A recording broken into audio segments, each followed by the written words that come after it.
Bapak-bapak, ibu-ibu, saudara-saudara kaum muslimin rahimakumullah. Murai di dahan dan koko ayam di kandang, dunia ini penuh dengan berbagai macam kesibukan. Sejak dari petani yang turun ke ladang, pedagang yang berangkat ke pasar, pelajar yang menuju sekolah, sampai kepada pegawai yang berangkat ke kantor, seluruhnya tidak lain untuk mencari sesuatu yang bernama bahagia.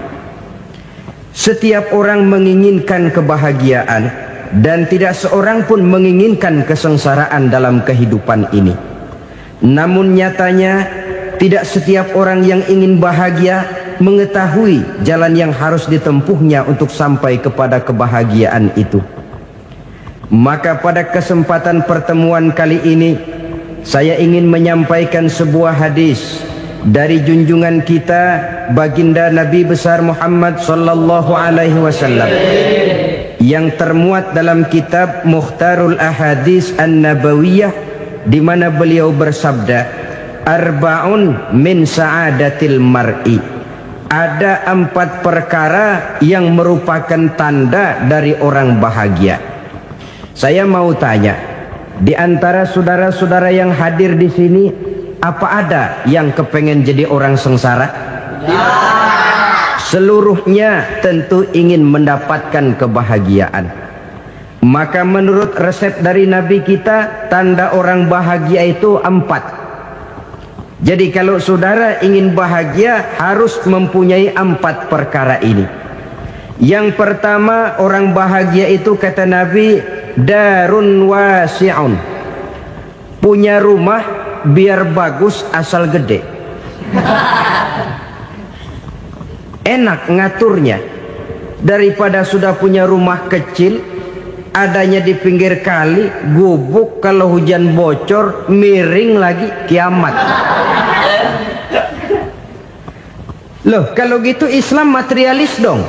Hadis ini boleh diartikan dengan makna hakiki, arti yang sebenarnya, boleh diartikan dengan makna majazi, arti kiasan. Kalau dia diartikan dengan arti kias, maka yang dimaksud darun wasi'un ay qalbun wasi'un. Rumah yang luas tidak lain daripada hati yang lapang. Karena di situ kunci kebahagiaan yang sebenarnya. Walaupun kita cuma tinggal di petak berukuran 2 kali 3 meter, kalau hati kita luas rasanya rumah itu. Tapi biar rumah kita halamannya saja puluhan ribu hektar, ada kolam renangnya, kamar tidurnya tidak lagi terhitung. Kalau hati yang menempati rumah itu sempit, maka akan terasa sempit jugalah rumah itu. Tempat bergantungnya tidak lain adalah hati. Marilah kita mencoba melihat berbagai pandangan orang tentang bahagia ini. Ada orang menyangka bahwa bahagia itu kalau dia mendapatkan harta yang sebanyak-banyaknya. Siapa yang banyak harta, dialah raja. Apa yang dia mau, seluruhnya bisa dibeli. Keamanannya, dia bisa menyewa petugas. Seluruh fasilitas untuk menyenangkan kehidupannya bisa dibeli. Pendeknya, hartalah segala-galanya dalam kehidupan. Sampai ada pepatah mengatakan, innad darahima fil amakini kulliha taksur rijala mahabatan wa jalala. Sesungguhnya harta, dinar, dirham, uang di mana-mana selalu bikin hebat orang yang memilikinya. Coba lihat, orang yang punya duit sama yang enggak punya duit, jangan gaya hidupnya, gaya jalannya aja lain. Wahia lisanun liman arada fasahatan, wahia silahun liman arada qitala. Uang adalah senjata yang paling ampuh bagi orang yang mau pergi perang, dan lidah yang paling fasih bagi orang yang mau bicara. Kalau bicara dengan lidah macet, cobalah bicara dengan harta, lancar. Sampai ada pepatah demikian, segalanya bisa diatur dengan harta. Maka di kalangan orang yang berpandangan semacam itu, seluruh kegiatan hidupnya hanya terfokus kepada bagaimana mengumpulkan harta yang sebanyak-banyaknya. Tidak peduli halal haram, tidak kenal sore pagi siang dan malam, tidak sempat sujud, jauh dari agama, jauh dari kehidupan yang bersifat ruhaniyah, jauh dari Allah dan sebagainya. Sampai dalam Al-Quran dikelompokkan dalam kelompok yang dinamakan lumazah. Allazi jama'a malahu wa 'addadah yahsabu anna malahu akhladah. Mereka mengumpul-ngumpulkan harta sebanyak-banyaknya dan menyangka bahwa harta yang banyak itu dapat mengekalkan hidupnya, mengekalkan kekayaannya, mengekalkan kebahagiaannya. Saudara hadirin yang berbahagia, kalau pandangan hidup ini benar, artinya kalau harta memang merupakan satu-satunya hal yang dapat membuat orang bahagia, tentu di rumah mewah tidak akan pernah ada tangis derita. Tentu di satu tempat di mana fasilitas hidup serba menunjang tidak ada yang namanya penderitaan. Tapi suka dan duka, sedih dan gembira, senyum dan tawa adalah milik setiap orang, baik dia punya harta maupun dia tidak punya harta. Nyatalah bahwa harta semata-mata bukan merupakan jaminan bahwa orang akan bahagia. Walaupun tanpa harta orang sulit untuk bahagia. Saya mau cerita, ada orang super kaya, namanya Aristotle Onesimus, raja tanker Yunani. Dia punya kapal tanker saja konon sampai 11 banyaknya. Punya perusahaan penerbangan yang disebut Olympic Airlines. Punya hotel di berbagai kota besar di dunia ini, sejak dari New York, London, Paris, Rome dan sebagainya. Bahkan punya pulau yang dia namakan Pulau Scorpio. Ini kan namanya sudah kaya nggak tanggung-tanggung, punya pulau. Nah, dia punya 2 orang anak, yang satu laki-laki namanya Alexander, yang satu perempuan namanya Maria Onesimus.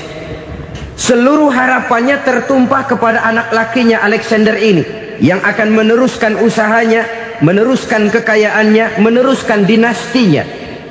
Apa yang terjadi? Ternyata anak yang dia harapkan yang bernama Alexander ini mati muda dalam kecelakaan pada waktu dia olahraga. Apa olahraganya? Namanya olahraga anak orang kaya, golongan jet set. Olahraganya olahraga pesawat terbang. Jatuh, ya nggak kapungut, habis mati. Tinggal satu anak perempuannya, Maria Onesimus. Tapi anak perempuan ini juga malah urakan. Terakhir dia pacaran, bahkan kemudian kawin sama orang Rusia. Rupanya Aristotle Onesimus ini broken. Kekayaannya yang berlimpah ruah, perusahaannya yang begitu banyak, siapa yang akan meneruskan? Siapa yang akan menggantikan? Sampai kemudian dia mengurung diri di Pulau Scorpio dan mati di sana secara mengenaskan. Seorang multi jutawan, seorang yang super kaya, mati menyendiri di pulau sepi. Ibarat kata pepatah, anak ayam mati di lumbung. Bukan kekurangan makanan, keurugan makanan. Begitu kehidupan Aristotle Onesimus. Dan banyak orang-orang yang sudah demikian kaya sampai dibingungkan oleh kekayaannya sendiri. Telusurilah kehidupan David Rockefeller misalnya, Henry Ford misalnya, Adnan Khashoggi misalnya. Multi jutawan yang kadang-kadang dibuat keder oleh kekayaannya sendiri.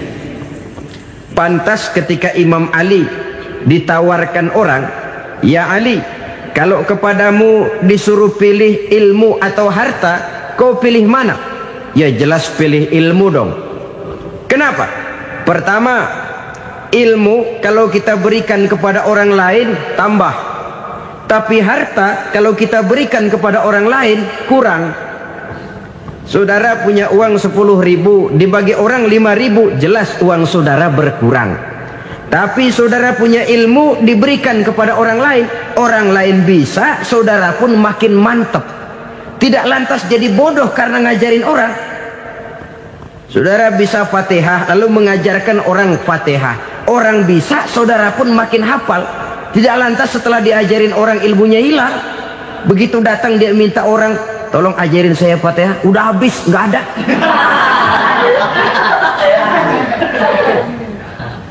Yang kedua kata Imam Ali, ilmu menjaga kita. Kalau harta kita yang harus jaga. Makin banyak ilmu makin terpelihara diri seharusnya. Tetapi makin banyak harta makin bingung kita jaganya. Sampai kadang-kadang kalau perlu seluruh keliling rumah dipasangi alarm. Belum cukup disewakan anjing besar-besar, pasang di depan pintu, awas anjing galak. Masih belum cukup juga, cari centeng tukang-tukang kepruk jaga rumah. Masih terasa belum aman, padahal rumahnya dikelilingi tembok besar. Di balik tembok ada pintu-pintunya tebal. Di balik pintu itu terbuka masuk kamar, kamar pun ada pintunya, pintunya pun kuat. Masuk ke dalam kamar ada lemari, lemarinya pun pintunya kuat, dikunci, kuncinya pun kuat. Tapi terhadap seluruhnya yang timbul cuma sekedar was-was saja. Kesimpulannya sekali lagi, tanpa harta orang memang sulit untuk bahagia. Tapi harta semata-mata tidak merupakan jaminan orang akan bahagia. Dengan hati yang luas, itu modal utama untuk mencapai kebahagiaan hidup.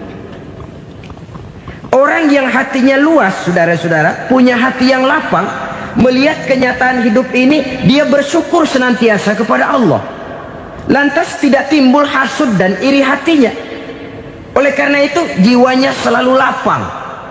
Kalau tidak, cupik hati namanya, dangkal pandangan, tidak senang melihat orang lain dapat nikmat, dan itu sering dijadikan contoh. Kalau orang yang lapang dada, dia lihat tetangganya beli TV baru, dia berkata, alhamdulillah ya, tetangga kita beli TV, mudah-mudahan kita bisa ikut nonton. Lapang dadanya. Tapi orang yang sempit hati, lihat tetangga beli televisi, meriang. Enggak diapa-apain, meriang. Besoknya dengar tetangga beli motor, makin sakit, ke rumah sakit. Lalu di rumah sakit dengar tetangganya beli mobil, mati. Disiksa oleh perasaannya sendiri. Orang kalau hati sudah sempit dalam hidup, kemanapun dia pergi, sempit rasanya medan kehidupannya. Kemudian kita melihat juga ada orang yang menilai bahwa bahagia itu katanya kalau punya kedudukan yang tinggi, pangkat yang agung, wibawa yang besar. Mungkin betul, tapi mungkin juga tidak. Bergantung kepada hati orang yang punya pangkat itu. Sama dengan harta tadi. Harta akan membawa bahagia kalau dia jatuh ke tangan orang yang berhati lapang. Tapi harta akan jadi bencana kalau jatuh ke tangan hati orang yang sempit. Pangkat akan membawa bahaya kalau jatuh di tangan hati orang yang sempit. Lebih dari itu, kenyataan mengajarkan kepada kita bahwa ternyata pangkat dan jabatan tidak selamanya memberikan kebahagiaan dalam kehidupan. Bahkan resikonya kelewat besar. Beberapa bukti kita bisa ambil dari para pemimpin dunia yang menjadi korban lantaran pangkat dan jabatan yang disandangnya. Saudara ingat Presiden Abraham Lincoln dan John Kennedy dari Amerika? Dibunuh orang. Park Chung-hee dari Korea Selatan, Ziaur Rahman dari Bangladesh, Anwar Sadat dari Mesir, terakhir Indira Gandhi dari India, menjadi korban dari pangkat dan jabatan yang disandangnya dari orang-orang yang tidak senang dia memegang jabatan itu. Dia akan mudah mengundang bencana. Sehingga pantas kalau seorang presiden terkemuka Amerika, Harry Truman namanya, dia mengatakan jabatan presiden itu, kata dia, seperti orang nunggang macan, naik macan. harus kita taiki, kalau enggak dia bakal nerekam kita. Ngeri katanya. Adapun orang yang hatinya lapang, kalau dia menerima pangkat dan jabatan, dianggapnya itu satu kesempatan untuk berbuat baik. Tapi orang yang berhati sempit, menerima pangkat dan jabatan, bukan kadang-kadang menerima, malah berusaha setengah mati mencapai dengan segala cara. Kalau perlu jilat atas, jilat atas. Jadi golongan sumuhun dawu. Jadi kelompok kulon nuwun, yes sir, yang kerjanya cuma oke bos. Kalau perlu jilat atas, jilat atas. Kalau perlu injak yang bawah, injak yang bawah. Perlu sikut kiri kanan, sikut kiri kanan. Yang penting pangkat dapat, jabatan dapat. Orang yang semacam ini, kalau sudah mempunyai pangkat dan jabatan, biasanya dia tidak menganggap itu sebagai amanah, tidak menganggap sebagai kesempatan berbuat baik, tapi malah kesempatan untuk memperturutkan hawa nafsunya yang dilatar belakangi oleh kesempitan hatinya tadi. Apalagi kalau orang memperoleh pangkat karena banyak mengeluarkan uang. Seakan-akan pangkat dan jabatan itu sekarang macam proyek, pakai tender. Siapa yang berani bayar segini, naik. Nggak berani, minggir. Padahal logikanya, kalau orang mencapai satu jabatan karena banyak mengeluarkan uang, hampir bisa dipastikan bahwa setelah jabatan itu dia pegang, langkah pertama yang akan dilakukannya ialah berusaha bagaimana uang yang dia keluarkan supaya kembali. Ya paling kurang pulang modal dulu dong. Soal mikirin rakyat soal nanti, tapi ini modal harus pulang. Itu celakanya kalau orang memperoleh pangkat dan jabatan cuma karena banyak mengeluarkan uang. Jarang orang yang mempunyai keyakinan dan pandangan bahwa pangkat dan jabatan merupakan amanah. Jadi sekali lagi, pangkat dan jabatan mungkin saja membawa kebahagiaan kalau jatuh ke tangan orang yang berhati lapang. Tapi bisa jadi bencana kalau dia jatuh ke tangan orang yang mempunyai hati yang sempit. Dan lagi-lagi stresnya hati yang lapang. Lalu sebagian orang, saudara, ada yang berpandangan katanya bahagia itu kalau jadi orang terkenal, mempunyai popularitas, menjadi idola di kalangan remaja, di kalangan orang tua, di segala lapisan masyarakat. Padahal makin populer orang makin terikat dia. Ya kalau macam kita ini kan nggak punya nama, nggak populer, tengah malam buta mau nongkrong di warung Tegal aman. Tapi pangkat, jabatan, kedudukan, popularitas menyebabkan kita diikat dengan berbagai macam peraturan. Cuma mandi sama ke WC saja yang nggak dikawal.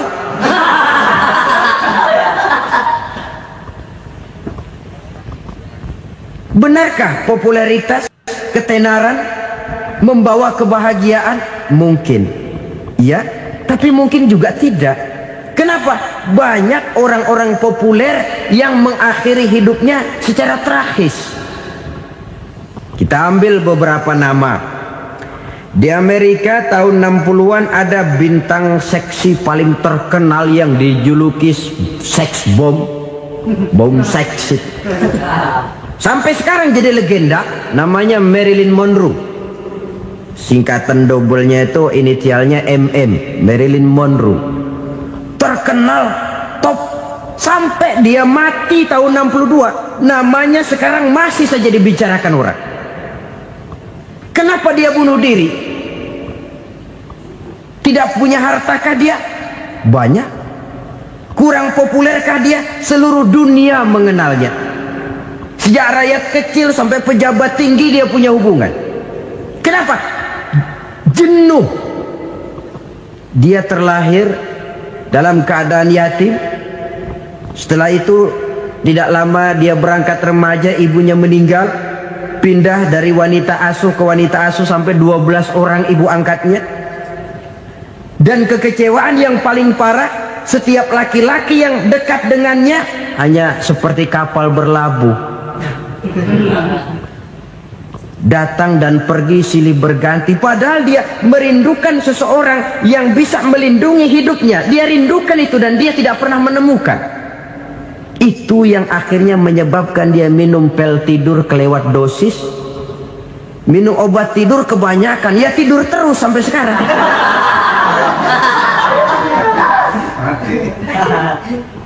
Dia mengakui, saya telah memiliki ketenaran, tapi saya tidak pernah hidup dalam ketenaran itu. Saya pandai main sandiwara, tapi saya ingin hidup dalam alam yang real sebagaimana umumnya orang. Itu yang dia rindukan. Menyusul jejak yang namanya Marilyn Monroe ini, Billie Holiday, saudara kenal tentu, di rumah sakit dirawat. Dia juga minum obat overdosis, mati lagi. Jimi Hendrix minum obat tidur overdosis kelewat batas, mati lagi. Lalu yang menghanyutkan diri di danau, Janis Joplin dan Brian Jones. Ini orang-orang populer, orang-orang terkemuka yang mengakhiri hidup secara tragis, bukan karena tidak terkenal, mungkin karena sudah saking terkenalnya. Contoh paling belakangan, Bruce Lee. Wah, ini tukang-tukang keprok tentu kenal siapa dia. Sampai sekarang pun tabir kematiannya masih merupakan misteri. Dan yang masih hidup juga menunjukkan gejala yang aneh. Michael Jackson, rumahnya di Beverly Hills itu dijaga sedemikian rupa, dan dia selalu curiga kepada setiap makanan harus steril, bersih dari segala macam kimia. Kemana dia pergi, itu tukang-tukang keprok sudah selalu menjaga dan mengawal, dan dia seakan takut menunjukkan mukanya yang asli. Hingga kalau tampil ke tengah di luar show, dia kadang memakai pakaian yang tidak menunjukkan dia yang sebenarnya, takut dikenali orang. Ternyata popularitas sering jadi momok yang meracuni kehidupan manusia. Oleh karena itu, benarlah junjungan kita pada saat beliau mengajarkan orang akan bahagia kalau dia mempunyai hati yang lapang. Nah, sekarang masalahnya untuk mendapatkan hati yang lapang, caranya bagaimana? Kita kembali kepada konsep Quran. Allah mengajarkan, ala inna bi dzikrillahi tatmainnul qulub. Ketahuilah bahwa dengan banyak mengingat Allah, hati akan tenang, jiwa akan lapang. Dengan kata lain, dekat dengan agama, merasakan kehadiran Allah dekat dalam hidup. Itu muara pertama untuk mencapai hati yang lapang. Ala inna bi dzikrillahi tatmainnul qulub. Jangan macam orang sekarang ingin mendapatkan ketenangan lalu tapak di puncak gunung, di gua-gua, di tempat sepi. Iyalah kalau nggak ada ular. Kalau tergigit ular berbisa, ketenangan belum, mati jelas itu. Islam positif untuk mendapatkan ketenangan. Ala inna bi dzikrillahi tatmainnul qulubi. Bahwa ketahuilah bahwa dengan banyak mengingat Allah, hati akan tenang, jiwa akan lapang, nuansa pikiran akan luas. Karena yang namanya bahagia ada dimanapun manusia berada. Di kampung ada bahagia, di kota ada bahagia, di ngarai, di lembah, di gunung, di hutan, di lautan, di angkasa luar, dimanapun bahagia itu ada kalau kita bermodalkan hati yang lapang ini. Dan hati akan lapang kalau kita dekat dengan agama.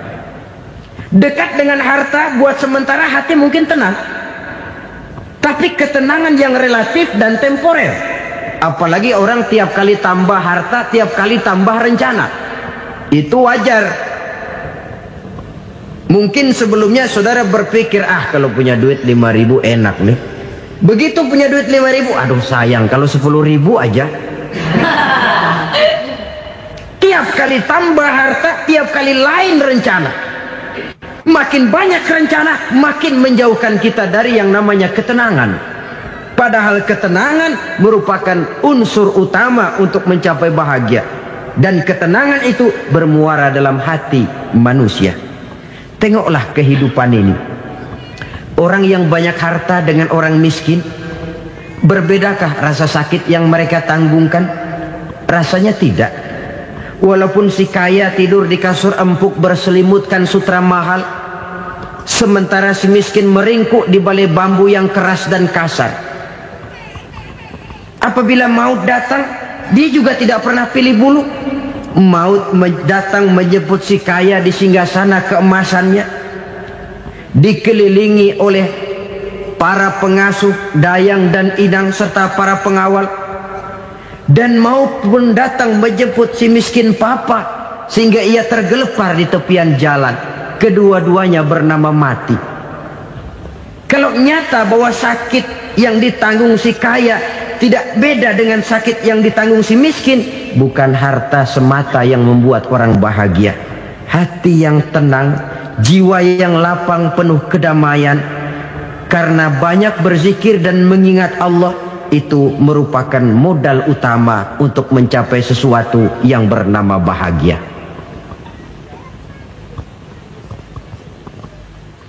Saudara hadirin yang saya hormati, inilah yang pertama dari 4 ciri yang digambarkan oleh Nabi tentang tanda-tanda orang bahagia. Dan harus berangkat dari yang pertama ini, hati yang lapang. Ini yang harus kita miliki lebih dahulu, baru nanti akan menyusul kepada poin yang ketiga, kedua dan selanjutnya. Sebab kalau hati sudah terisi dengan jiwa yang lapang, seluruh persoalan insya Allah akan bisa kita atasi dengan sebagaimana mestinya. Yang kedua sekarang, tanda orang bahagia menurut baginda Nabi, markabun syariah. Orang bahagia itu, kata beliau, punya kendaraan biar cepat asal lancar. Artinya kemana dia mau pergi mudah. Apa maksud hadis ini? Kalau kita kaji lebih dalam, kendaraan itu kan alat transportasi. Transportasi tidak lain adalah usaha memudahkan komunikasi. Pindah dari situ kepada teori bahwa manusia adalah zon political, makhluk bermasyarakat yang tidak bisa memenuhi kebutuhan hidupnya secara sendirian. Kita memerlukan keberadaan orang lain dalam kehidupan ini. Untuk memakai baju saja kita sudah perlukan petani yang tanam kapas, pabrik yang memintal kapas jadi benang, pabrik yang menenun benang jadi kain, sampai kepada mesin jahit, sampai kepada tukang jahit. Itu cuma untuk memakai pakaian saja. Tidak seorang pun di antara kita yang sanggup memenuhi kebutuhan hidupnya secara sendiri. Kita perlu orang lain. Maka kebebasan dalam arti mutlak, kebebasan tanpa batas, itu tidak mungkin ada dalam kehidupan. Karena kita mengadakan yang disebut interaksi sosial. Setiap kegiatan kita tentu melibatkan orang lain. Menurut kita barangkali kita bebas jalan di jalan raya semaunya, tapi orang lain berkendaraan pun merasa bahwa ini ada juga jalan haknya, dan begitu selanjutnya. Oleh karena itu, maksud dari kendaraan yang cepat ini adalah khulatuhu ma'as solihin. Lingkungan pergaulannya terdiri dari orang-orang soleh. Pergaulannya luas. Kemana dia pergi ada temannya. Kesulitannya ada tempat dia cerita. Dan kesulitan kalau sudah diceritakan kepada orang lain, taruh kata orang itu tidak bisa menolong, namun menceritakannya kepada orang yang kita percayai, kan paling kurang sudah mengurangi beban jiwa, mengurangi tanggungan batin, merasa masih ada tempat kita cerita. Maka lebih baik orang awam yang mau bergaul ketimbang orang setengah alim tapi ngunci pintu. Sebab nantinya akan timbul sikap picik, cupik pandangan, dan tidak luas menghadapi kenyataan dalam kehidupan ini. Namun yang harus kita garis bawahi, pergaulan memang mesti luas. Namun jangan sekali-kali lupa bahwa pergaulan sangat besar pengaruhnya dalam ikut membentuk kepribadian manusia. Sehari-hari bisa kita bilang, kalau kita dekat sama tukang minyak wangi, sekalipun nggak dibagi minyaknya, baunya tentu dapat. Betul? Tapi dekat sama tukang elas, walaupun nggak kena apinya, asapnya mesti kena. Kalau Syauqi mengatakan lebih jelas lagi, man asyaral asyrafa asya musyarrafan wa muasyiral anzali ghairu musyarrafin. Awalam taral jildal hakira muqabbalan bisagri lamma sara jildal mushaf. Siapa yang bergaul dengan orang mulia, dia bakal ikut menjadi mulia. Tapi siapa yang berteman dengan orang hina, dia tidak bakal ikut menjadi mulia. Tidakkah kau lihat, kata Syauqi, kulit kambing yang hina pun dicium orang ketika menjadi kantong Quran. Kulit kambing hina, kalau dia sendirian gak ada yang mau cium. Tapi begitu dia bergaul dengan Quran, menjadi kantong Quran, dipakein minyak wangi, ditaruh di tempat yang tinggi, mau diambil dicium dulu, dibawa dengan penuh hormat dan hati-hati. Kulit kambing yang hina lantaran berteman dengan Quran, numpang mujur. Tapi coba lihat kalau kulit kambing berteman dengan kayu, jadi beduk, habis. Zohor dikemplang, asar dipukul. Itu pun sedikit saja, cuma salah milih teman. Yang temannya Quran dihormati orang, yang temannya kayu lantaran jadi beduk, gelap-gelap subuh orang udah kemplangnya.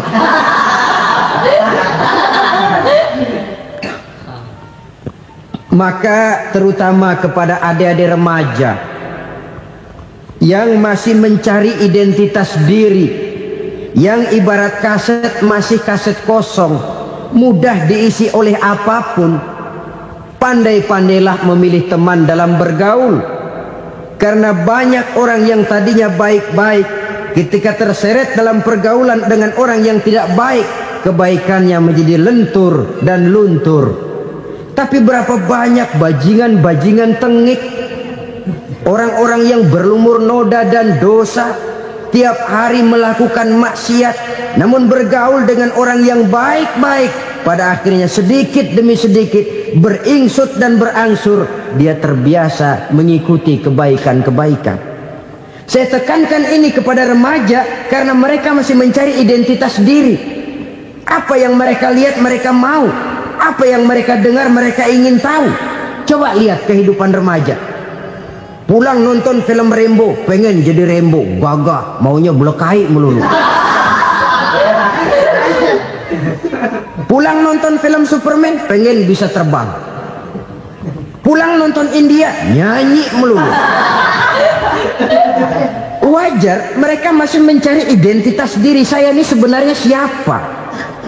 Lingkungan, pergaulan akan membentuk itu.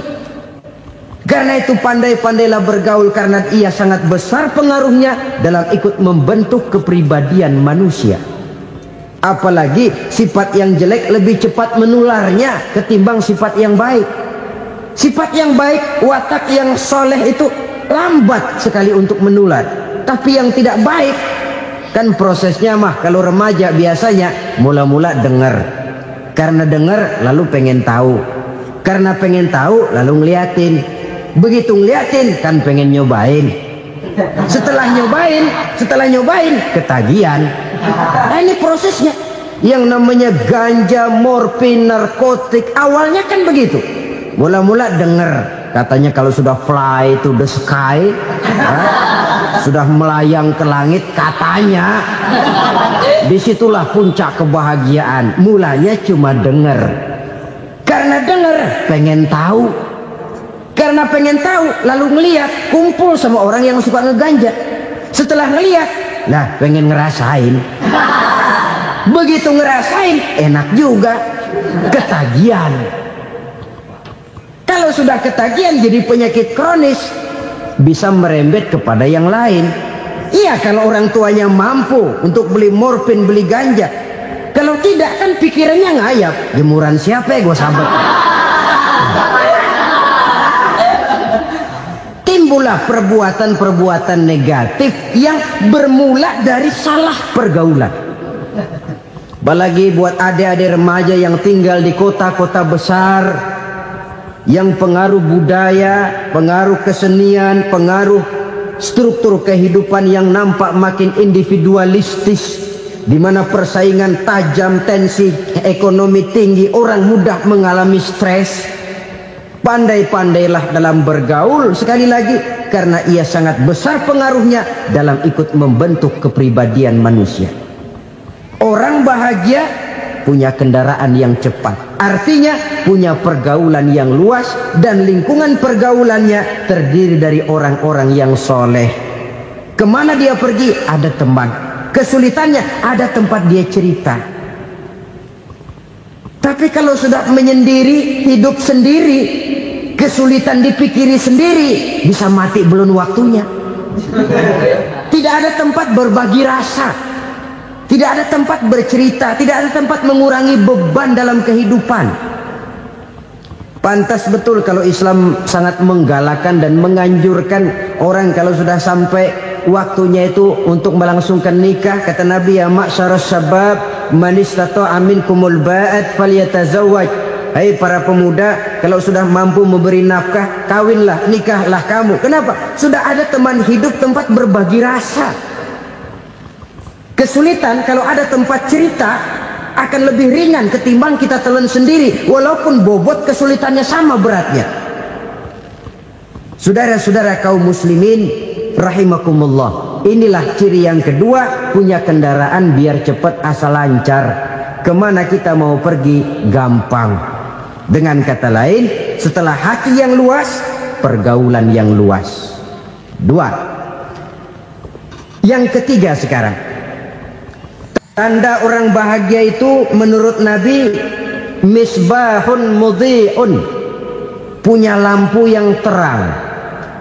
Oh, itu enggak problem. Sekarang sudah zamannya listrik masuk desa, Pak. Lampu sudah terang semua. Betul, kalau itu yang dimaksud. Tapi tidak cuma itu. Karena lampu yang dimaksud di sini, lampu yang akan menerangi seluruh perjalanan hidup. Dan perjalanan hidup itu sudah dimulai sejak kita terlahir ke alam ini, sampai masuk ke alam barzah, kumpul di padang mahsyar, sampai ke akhirat. Lampu yang menerangi itu yang diperlukan. Kalau lampu, katakanlah yang paling top sekarang kan lampu jenis Mercury. Taruhlah itu di rumah kita, dia cuma menerangi rumah kita, menerangi hati pun tidak sanggup. Bila kita masuk ke alam barzah, alam kubur, sanggupkah si Mercury yang begitu terang menerangi alam barzah kita? Tidak sanggup lagi. Sanggupkah lampu yang ratusan watt, bahkan puluhan ribu watt menerangi kehidupan di padang mahsyar? Tidak akan sanggup lagi. Kalau demikian, yang dimaksud lampu yang terang di sini apa? Tidak lain amal soleh, kebajikan yang kita lakukan dalam hidup. Itu yang akan jadi lampu penerang. Di dunia nama kita akan terang, jasad kita boleh hancur terkubur tanah, tapi nama kita akan dikenang orang. Begitulah kalau orang meninggalkan kebajikan dalam hidup seperti sekarang. Ribuan orang tiap saat berziarah ke kubur Imam Syafi'i, ke kubur Imam Malik, ke kubur Imam Ghazali, ke kubur orang yang baik-baik, orang yang soleh-soleh. Kebajikannya yang ditinggalkan, yang mengukir namanya dengan tinta emas, sehingga saudara sudah terbaring di alam kubur. Orang lewat, Allah, ini kuburannya Fulan bin Fulan, dulu ini kebaikannya Masya Allah, saya ikut merasakan. Mari kita mampir sebentar, kita Fatihah, mohon disampaikan Allah pahalanya kepada almarhum. Al-Fatihah. Itu kalau orang baik-baik. Lalu saudara tanya, Pak, orang mati dikirimin Fatihah apa nyampe pahalanya? Saya jawab, kalau saudara nggak percaya, mati dulu dah. Nanti saya Fatihain, tungguin di sana. Umpama nggak sampai, balik lagi kemari. Sekarang ini kan maunya otak-otakan saja. Kalau nggak masuk otak, nggak percaya. Padahal alam gaib itu nggak bisa diotak-otakin. Sama saja dengan saudara pernah dengar cerita kapal tanpa emas tenggelam, tak? Pernah nggak? Di mana? Di laut Masalembo. Begitu ketampung Mas tenggelam, ratusan penumpang itu terjun ke laut, dipermainkan gelombang, berjuang menghadapi maut itu. Orang lagi timbul tenggelam di lautan, dihantam ombak, kita tengokin pakai helikopter. Pak, lagi timbul tenggelam ya? Iya, tolongin. Jangan khawatir Pak, nih saya kirim intan Pak, harganya 10 juta. Kira-kira orang yang timbul tenggelam di laut seneng nggak? Kan mahal toh intan 10 juta. Kenapa dia nggak senang? Karena intan 10 juta dalam kondisi seperti itu tidak sanggup menyelamatkan dia. Dia akan girang kalau dikirimin ban mobil bekas, dikirimin papan terentang atau bambu. Intan yang 10 juta dia nggak girang. Ban mobil bekas yang 1000 perak, tuh pegang, itu yang dia girang betul. Inilah sebabnya Nabi berkata, mal mayyitu fi qabrihi illa kal ghariqil mutaghawwis. Orang yang meninggal di alam kuburnya seperti orang timbul tenggelam di lautan. Yantaziru da'watan min ahli, menunggu doa dari keluarganya yang masih hidup. Duh, bapak saya sudah meninggal, saya sayang benar sama dia. Kirimin kulkas ke kuburannya Itu sama saja dengan tadi orang tenggelam di lautan dikirimi intan yang harganya 10 juta, tidak sampai. Begitulah kalau kebajikan yang kita tinggalkan dalam hidup, sudah mati pun kubur kita masih diziarahi orang. Tapi kalau jahat yang kita tinggalkan, boro-boro lah orang mau doa lewat dekat kuburan kita juga serem. Tuh bajingan no, dulu mati dipendem di situ tuh. Jangan lewat situ, ntar kesurupan, jangan. Lewat saja orang ngeri. Konon lagi membacakan Fatihah dan mengirimkan doa. Hidup pada hakikatnya adalah kesempatan untuk berbuat baik. Maka sekali kesempatan itu diberikan, manfaatkan dengan sebaiknya. Sebab kesempatan kedua tidak akan pernah ada. Kesempatan berbuat baik di sini, di akhirat sudah pembalasan namanya. Sekali kesempatan itu dicabut, dia tidak akan pernah dikembalikan lagi. Kata Iqbal, hidup tidak mundur ke belakang, Bung.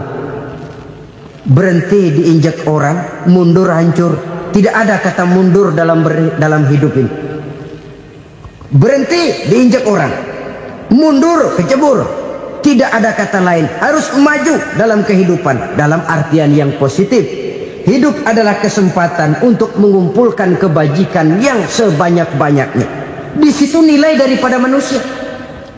Sekarang ini memang nggak kelihatan kok, orang yang banyak pahala sama yang banyak dosa nggak kelihatan kok. Barangkali kalau habis bikin dosa palanya pada benjol, mungkin orang takut sama dosa. Tapi sekarang sama saja, orang yang banyak dosa dengan yang nggak banyak dosa jalan bareng dari belakang, sama, nggak kelihatan beda. Tapi ada waktunya di mana pahala memegang peranan, di mana dosa diperlihatkan. Sama saja kalau kita bawa mobil siang, lampu kan nggak begitu berfungsi. Apa lalu bilang, alah ini lampu berat-beratin, copot-copotin aja dah. Tidak perlu begitu. Kenapa? Pada suatu saat malam senja akan datang. Bila matahari terbenam, senja pun datang, gelap mulai merayap, disitulah baru terasa perlunya lampu. Pahala begitu. Sekarang orang yang nggak ada pahalanya nggak kelihatan dalam kehidupan. Tapi pada suatu saat senja kehidupan akan datang. Ajal merenggut nyawa, malam merayap, dan hidup mulai diliputi kegelapan di alam barzah. Dikala itu kalau nggak punya lampu, alangkah malangnya kita. Sebab amal yang baik, kata Nabi, di alam barzah itu akan diciptakan menjadi perempuan yang cantik menemani kita. Amal yang jahat akan menjadi orang yang paling jelek nemenin kita. Udah di tempat gelap yang nemenin jelek.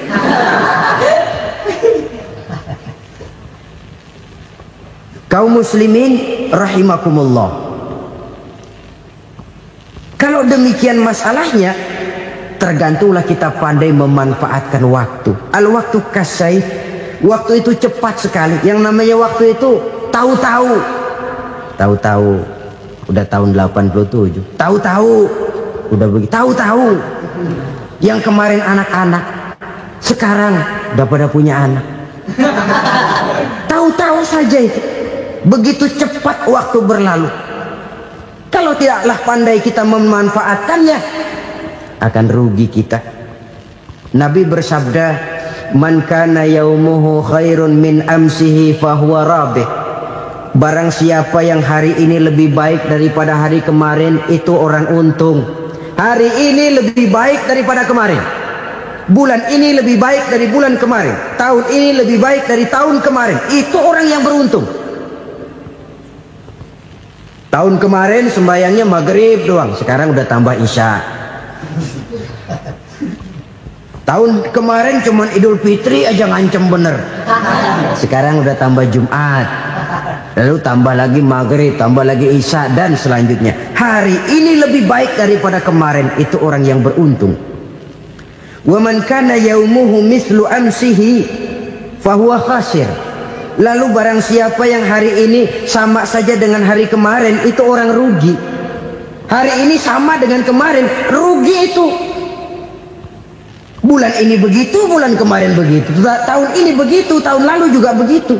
Rugi itu orang. Rugi apa? Rugi umur. Umur tambah, amalan gak pernah tambah. Dan saya pikir lebih merupakan azab ketimbang nikmat kalau orang dikasih panjang umur cuma untuk numpuk dosa. Mending mana? Panjang umur banyak dosa sama pendek umur dikit dosa? Mending mana? Mending mana? Ya, paling mending tentu panjang umur banyak pahala. Tapi kalau tidak, sekali lagi, lebih merupakan azab ketimbang nikmat kalau orang diberikan panjang umur tapi cuma untuk sekedar menumpuk dosa. Kehilangan kesadaran bahwa dunia bukan terminal akhir dari satu perjalanan. Dia cuma halte di mana kita berhenti sebentar untuk menuju kepada terminal yang hakiki. Saudara-saudara kaum muslimin rahimakumullah, inilah lampu yang akan menerangi kehidupan. Amal yang kita lakukan di dalam kehidupan. Jadi yang dimaksud dengan lampu yang terang, kebajikan yang kita kerjakan dalam hidup. Nah, setiap orang di awal tadi saya bilang ingin bahagia. Bahagia itu kan hakikatnya kumpulan senang dan selamat. Senang, selamat. Apa bedanya? Senang tapi tidak selamat, nggak bahagia. Selamat tapi nggak senang, nggak bahagia orang. Contoh, kalau orang korupsi, duitnya banyak, senang dia, tapi keselamatannya. Ada tentara baris di samping rumahnya udah bingung, padahal tentara latihan. Tentara cuma latihan, dia bingung. Senang, tapi karena keselamatannya tidak terjamin, dia tidak bahagia. Sebaliknya pegawai negeri jujur benar, cuma segaji-gajinya, selamat nggak korupsi, tapi melarat, ya nggak bahagia juga, kurang senang. Kesenangan dan keselamatan untuk dunia saja, ya sekali lagi, kalau cuma sekedar untuk dunia saja, bisa dibeli pakai uang. Bisa dibeli pakai uang. Saudara ingin selamat, bisa dibeli pakai uang. Saudara ingin senang, bisa dibeli dengan uang. Tapi setelah mati, masuk ke alam barzah, habis kekuasaan uang. Nggak bisa lagi beli keselamatan pakai uang. Tidak mungkin lagi membeli kesenangan dengan uang. Di situ pahala yang megang peranan. Makin banyak pahala, makin banyak saham untuk membeli kesenangan dan keselamatan, untuk memperoleh yang namanya bahagia. Dan jangan lupa loh, di alam barzah kita nggak sebentar, menunggu datangnya kiamat. Loh iya, kalau kita begitu dikuburin terus kiamat datang, untung. Tapi kalau masih harus 1000, 2000, puluhan ribu tahun yang akan datang, dalam satu penantian yang begitu lama, tanpa saham untuk memperoleh kebahagiaan, satu kemalangan yang tidak ada pernah putus-putusnya. Janganlah tergelincir oleh kebahagiaan sebentar yang menipu dengan mengorbankan kebahagiaan hakiki yang berjangka panjang. Apa artinya senyum sejenak kalau harus ditebus dengan tangis seumur hidup? Biarlah kita minum jamu, pahit memang, getir memang, tapi kan besok badan sehat. Daripada sekarang minum sirup, manis memang, enak memang, tapi bibir pada jontor besoknya. sirawan, batuk, nggak karu-karuan. Banyak orang tertipu oleh kesenangan yang sebentar, padahal laisa kullu ma yalma'u zahaban. Belum tentu semua yang berkilat itu emas, belum tentu semua yang gemerlap itu intan. Karena itu marilah manfaatkan kesempatan yang diberikan Allah ini untuk mengumpulkan kebajikan yang sebanyak-banyaknya. Yang terakhir sekarang, yang keempat, tanda orang bahagia kata Nabi. Zaujatun salihah. Orang bahagia itu tanda yang keempat kata Nabi, punya istri biar cakep asal taat. Sudah surga itu sudah. Cakep taat. Istri kayak gitu, kalau belum mati jangan dikuburin dulu. Sudah cakep taat lagi. Tapi kadang-kadang enggak, udah jelek ngadat melulu. Apa yang mau dipilih? Sebab itu Quran mengatakan istri pakaian untuk suami, suami pakaian untuk istri. Kenapa suami istri diibaratkan pakaian? Alangkah tingginya gaya bahasa Quran ini. Suami istri teman hidup, hidup perjalanan panjang. Sejak kita dalam rahim sudah ada hidup kan di sini. Sampai ke alam dunia, masuk ke alam barzah, kumpul di padang mahsyar, sampai menuju akhirat, itu perjalanan hidup. Carilah istri atau suami teman hidup yang membawa manfaat tidak hanya kehidupan di dunia ini, sampai di alam barzah, sampai di padang mahsyar. Suaminya mungkin meninggal lebih dulu atau istrinya mungkin meninggal lebih dulu, tapi suami atau istri yang masih hidup berbuat kebajikan. Suami saya meninggal, ada hartanya, saya sedekahkan, niat pahala untuk almarhum suami saya. Ini teman hidup. Tidak dibatasi dan tidak bisa dipisahkan oleh maut sekalipun. Zohirnya mungkin pisah, badannya mungkin pisah, tapi hatinya, jiwanya, kebersamaannya dalam menghadapi kehidupan. Karena itu saudara-saudara, bahasa Quran indah. Suami istri diibaratkan seperti pakaian. Apa fungsi pakaian? Pertama, pakaian jadi kebanggaan. Artinya suami harus menjadi kebanggaan istri, istri harus jadi kebanggaan suami. Yang kedua, pakaian itu kan fungsinya menutup aurat. Artinya sesama suami istri harus saling menjaga kekurangan masing-masing. Jangan malah sesama suami istri saling membongkar rahasia dan aibnya sendiri-sendiri. Istrinya diceritain jeleknya di mana-mana, atau suaminya dibongkar rahasianya di pasar umum. Itu sudah tidak lagi berfungsi sebagai pakaian. Kenapa semua ini diperlukan? Karena kita menyadari bangsa yang baik terdiri dari masyarakat yang baik. Masyarakat yang baik merupakan susunan dari warga yang baik. Warga yang baik adalah terdiri dari rumah tangga yang baik. Dan rumah tangga yang baik merupakan susunan dari pribadi yang baik. Dari situ langkah dimulai. Membangun satu bangsa yang baik diawali dengan membangun rumah tangga yang baik, dengan menciptakan pribadi-pribadi yang baik. Sehingga dari sini diharapkan berkembanglah nilai-nilai kebaikan. Orang akan bahagia mempunyai istri yang soleh. Kenapa? Tidak ada seorang suami bisa sukses jadi apapun dia, apapun profesinya. Dokterkah, kiaikah, mubalikah, petanikah, pengusahakah, pejabat tinggikah, tidak ada seorang suami yang bisa sukses tanpa peran serta istrinya. Walaupun memang peranan itu tidak begitu kelihatan, tapi sangat menentukan. Karena itu, saudara hadirin yang saya hormati, Islam sangat menghargai kaum wanita, memberikan kedudukan yang tinggi sepanjang tidak mematikan kodrat kewanitaannya. Nah, kalau sudah kesuksesan ini diawali dari rumah tangga, karier di masyarakat mudah untuk dikejar. Tapi keberantakan di rumah tangga merupakan kegagalan pertama di tempat lain. Nah, inilah saja yang dapat Al-Fakir sampaikan pada pertemuan kali ini.